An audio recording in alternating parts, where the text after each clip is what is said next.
Okay, so obviously working on this particular Chevy, again, 2010 Chevy Camaro. It is the LT model, so it has the V6. But I'll just start off. You need brake parts cleaner.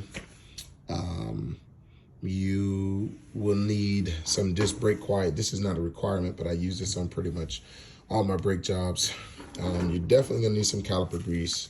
If you want to check this one out, you can use this. I usually use synthetic grease. I don't use the greases that has the petroleum in it because that will break down the material of the boots on the calipers, and I'll show you that. It'll make them swell, and then it leaks, and then that just leads to a whole different set of problems. Okay, this is a caliper depressor. For this particular application, this caliper has a single piston. So as you can see, it's just, this is to depress the caliper piston, and it's just one. Of course, I have the others for dual and quad, but in this application, it's just a single piston.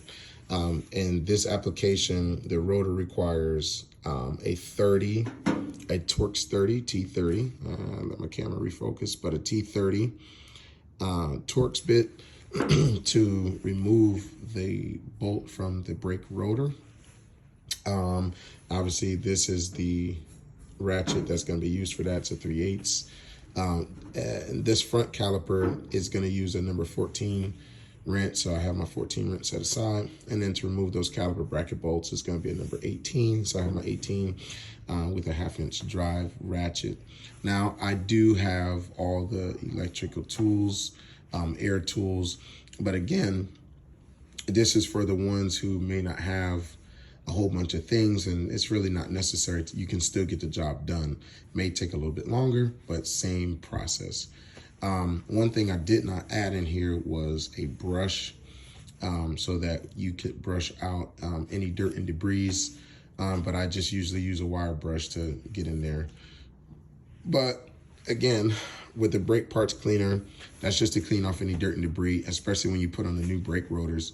There's usually a coating of material on to just preserve the rotor to make sure it doesn't rust and everything while it sits in a box. So usually we spray that off. If you don't have brake cleaner, you can pretty much use soap and water to get it off.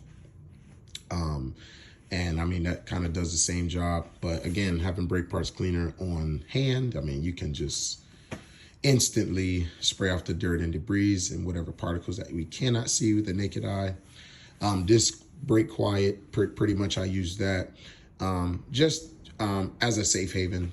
Sometimes things happen, dust get in between brake pads, weathering as far as moisture being outside sometimes can make it squeak. And this is just an extra backup to ensure that, you know, we give quality service and that the customer is not complaining, coming back for, you know, squeaking symptoms. We have to wind up replace our parts, and that's not really necessary. And obviously, like I said, for brake caliper grease, is generally used for the slide pins on the caliper to ensure that the brakes are working the way they're supposed to and that you have quieter braking.